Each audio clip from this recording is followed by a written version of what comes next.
Alright guys, I wanted to take a kind of messy work desk moment to talk about the frame that I showed in the video last night. So this frame was designed and purchased from Hoverships.com, and it's unique in the field because it is a fully 3D printed 250 frame, or 250 frame.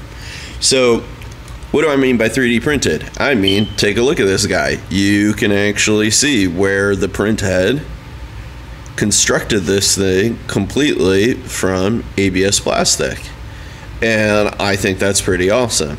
Now, that differs greatly from something, say, like this Hobby King FPV 250 frame, which is injection molded nylon 6.6. I'm guessing it's nylon 6.6 because it feels pretty close to what the DJI frames and arms use, and I know what they use is nylon 6.6. You can actually find that out from their website.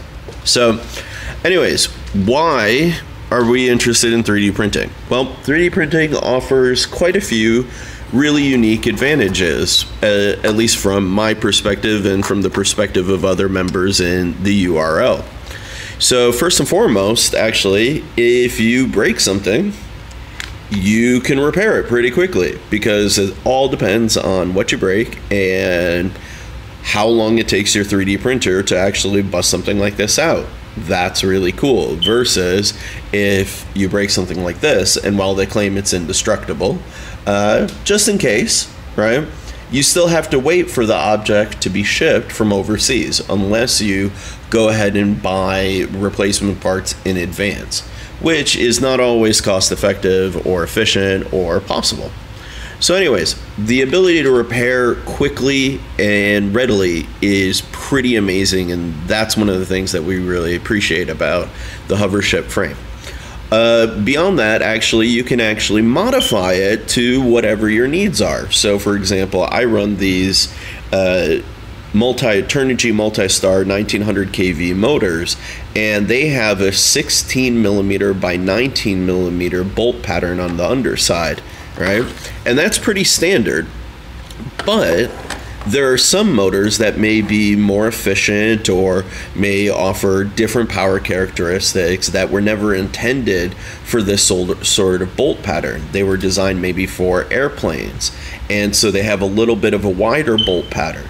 I've actually seen people on Thingiverse that have actually redesigned this arm to accommodate that bolt pattern and accommodate those motors.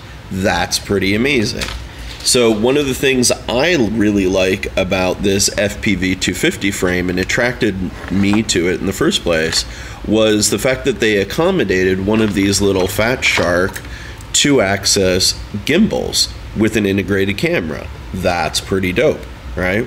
So with this, Hoverships actually makes all their files available for free on Thingiverse. You don't even have to buy this frame in order to get it.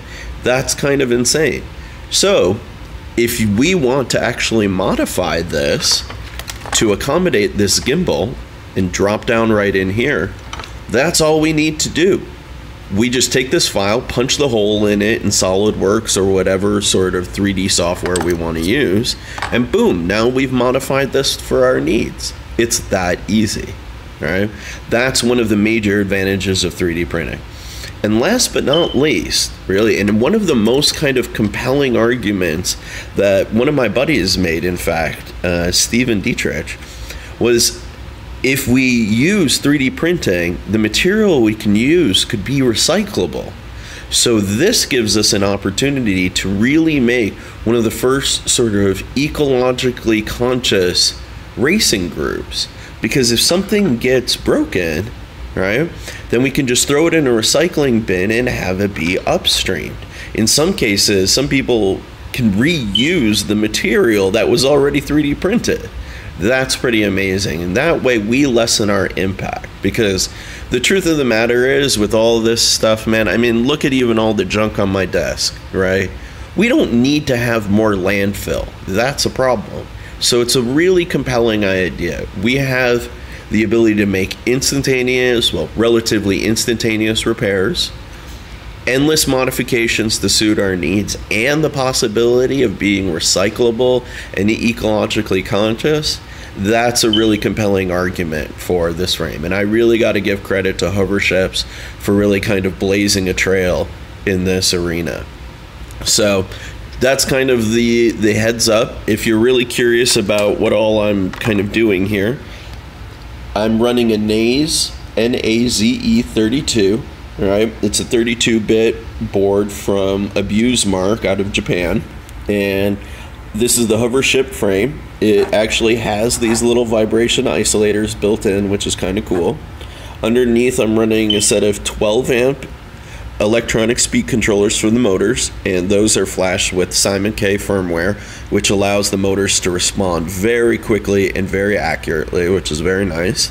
And that's about it, really. I've got my receiver and a battery, so pretty clear, pretty bare bones, but this thing is awesome. So you'll be seeing more of this, and I'm gonna test and compare it against this FPV 250 frame, because we gotta have some sort of reference point. So you'll be seeing more soon, but I just wanted to kind of give a sort of a little workshop moment to acknowledge and kind of discuss this Hovership frame. So enjoy and check us out, unmannedRacingLeague.com, and if you've got the time, we'll be meeting up on May 4th at 11 o'clock. All right, take care.